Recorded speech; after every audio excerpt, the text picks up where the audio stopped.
ഇടിനാദം മുഴങ്ങുന്നു, കടൽ രണ്ടായി പിളരുന്നു, KSU തകരുന്നു. ഇത് ജനതാ പാർട്ടിയുടെ ആ ഒരു പിറവിക്കാലത്ത് നമ്മുടെ വിദ്യാലയങ്ങളിലും അതുപോലെ തന്നെ കലാലയങ്ങളിലുമൊക്കെ പാടിക്കേട്ടിട്ടുള്ള ഒരു മുദ്രാവാക്യമാണ്.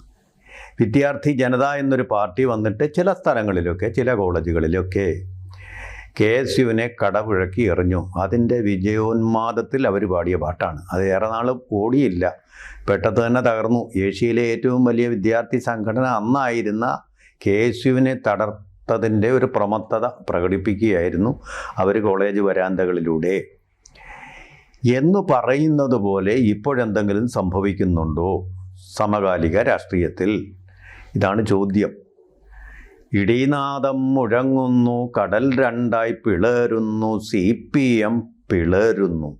അങ്ങനെ വല്ലതും ഉണ്ടോ എന്നുള്ളതാണ് ഒരു രന്ധ്രാന്വേഷണം. പത്രപ്രവർത്തകർ നടത്തുമ്പോൾ അത് രന്ധ്രാന്വേഷണമാണല്ലോ. അതിന് തക്ക മാനങ്ങൾ എന്തെങ്കിലും സംഭവിച്ചിട്ടുണ്ട് എന്നുള്ളതാണ് എൻ്റെ ഉത്തരം. ആ ഉത്തരങ്ങളാണ് ഞാൻ ഈ പറയുന്നത്. കാരണങ്ങൾ ഓരോന്നോരോന്നായിട്ട് ഏറ്റവും ഒടുവിൽ നിന്ന് പിന്നോട്ട് നമുക്ക് പോകാം. ഏറ്റവും ഒടുവിൽ നടന്നിരിക്കുന്നത് CPMൻ്റെ നേതൃയോഗം AKG സെൻറ്ററിൽ നടന്നപ്പോൾ പതിവില്ലാത്ത വിധം എന്ന് ഞാൻ പറയുകയാണ്. CPMലെ തിരുവായ്ക്കെതിരെ എതിർവാ ഉയർന്നിരിക്കുന്നു.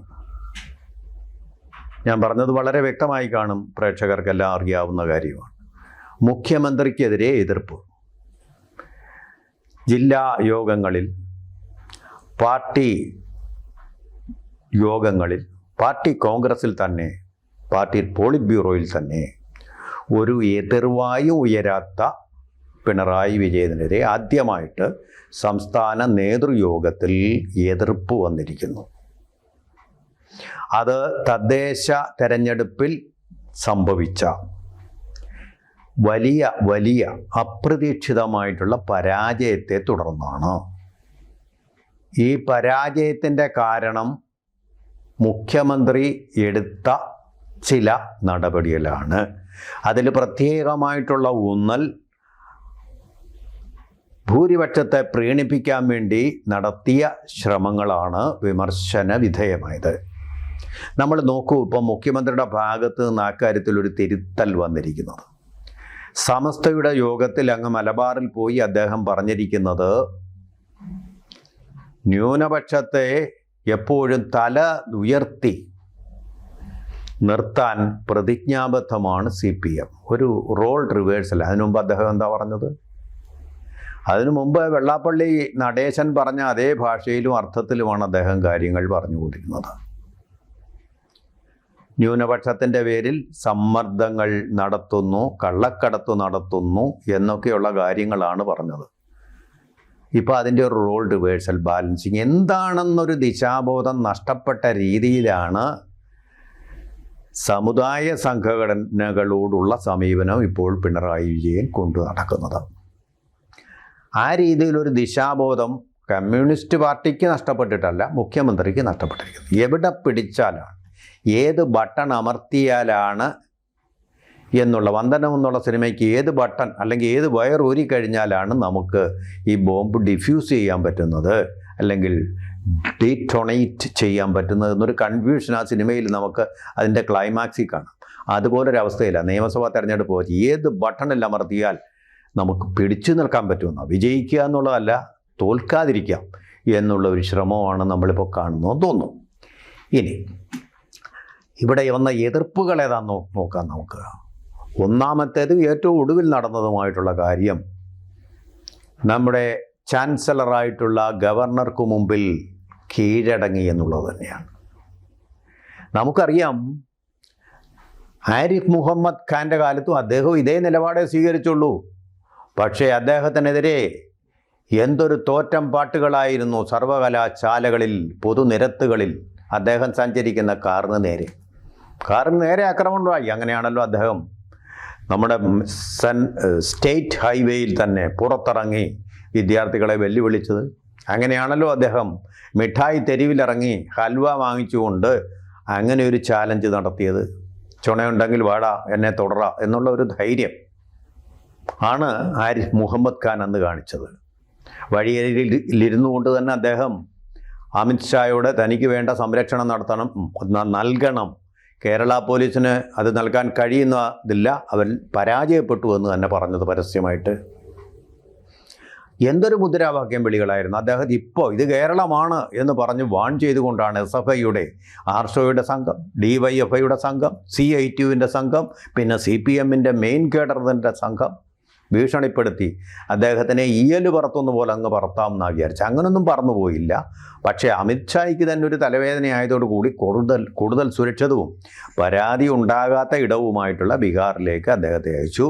അവിടെ നിതീഷ് കുമാർ തന്നെ വീണ്ടും അധികാരത്തിൽ വന്നു. യാതൊരു വിധമായിട്ടുള്ള ക്ലാഷുമില്ലാതെ വളരെ സ്മൂത്തായിട്ട് അവരുടെ സൗഹൃദം മുന്നോട്ട് പോകുന്നു.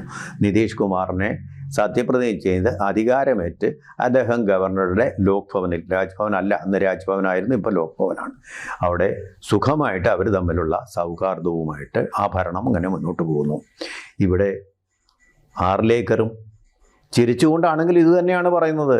കോടതിയോട് പോലും പറഞ്ഞു, യൂണിവേഴ്സിറ്റിയിൽ ആരാണ് VC എന്ന് തീരുമാനിക്കാനുള്ള അവകാശം കോടതിക്കല്ല, എനിക്കാണ്. സത്യമാണത്.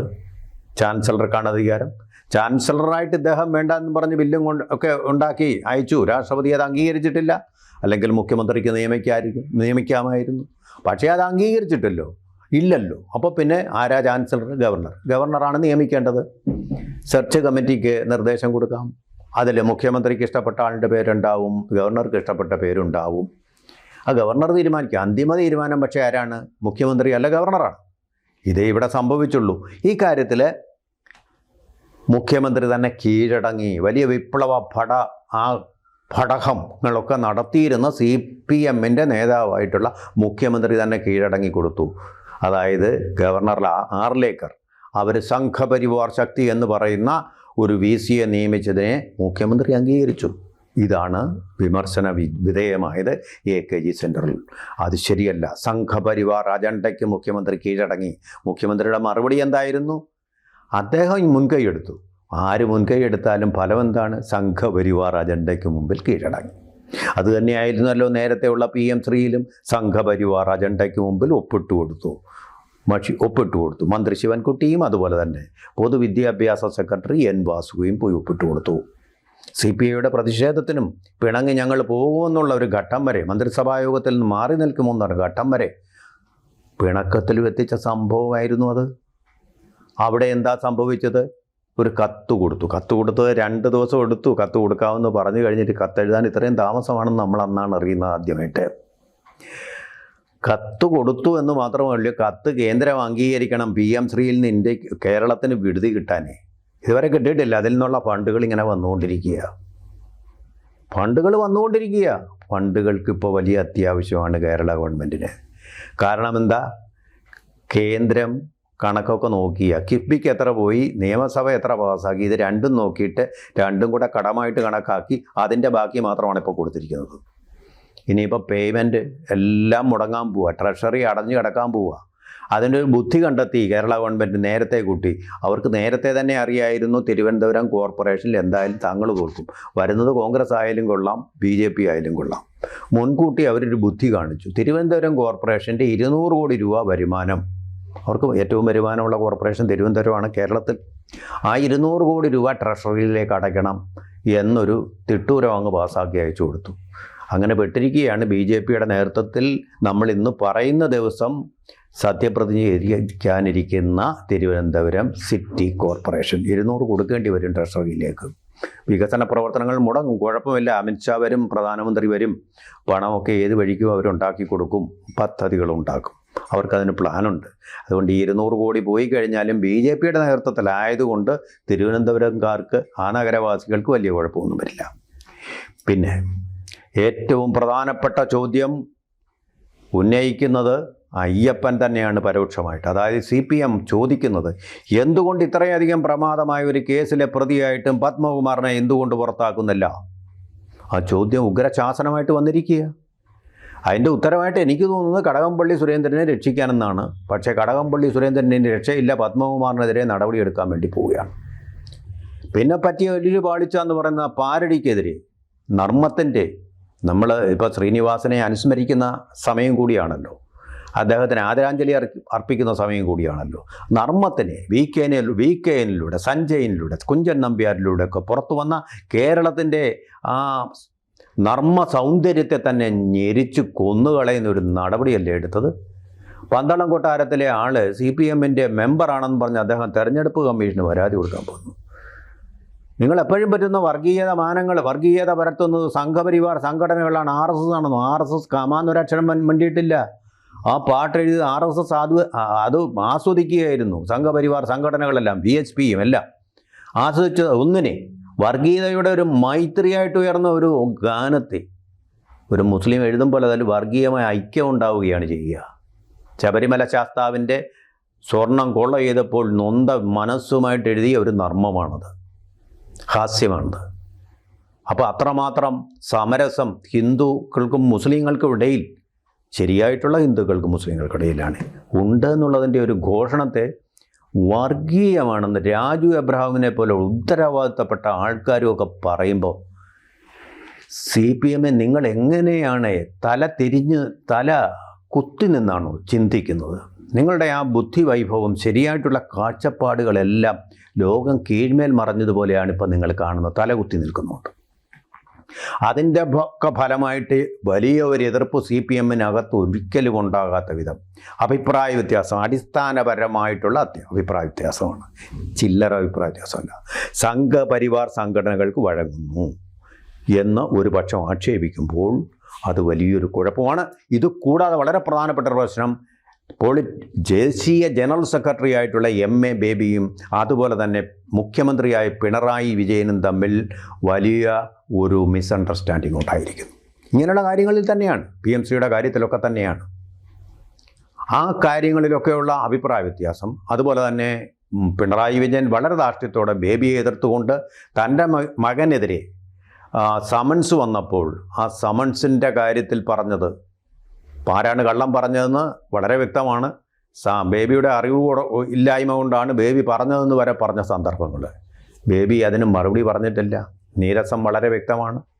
അങ്ങനെയുള്ള ഒരു അഭിപ്രായ വ്യത്യാസം ഉണ്ടാകുന്നു. അതുപോലെ തന്നെ മുഖ്യമന്ത്രിയുടെ മനസപുത്രൻ എന്ന് വിശേഷിപ്പിക്കപ്പെടുന്ന ജോൺ ബ്രിട്ടാസ് PMC കാര്യത്തിൽ ഒരു പാലമായി വർത്തിച്ചു എന്ന് കേന്ദ്രമന്ത്രി പാർലമെൻറ്റിൽ വെച്ച് തന്നെ പറഞ്ഞപ്പോൾ പറയുകയും അത് കേട്ടിരുന്ന ജോൺ ബ്രിട്ടാസ് ഒരക്ഷരം മിണ്ടാതെ, എല്ലാത്തിനെയും എതിർക്കുന്ന ആളാണല്ലോ, ഇരിക്കുകയൊക്കെ ചെയ്ത് പല സംശയങ്ങളുണ്ടാകുന്നു.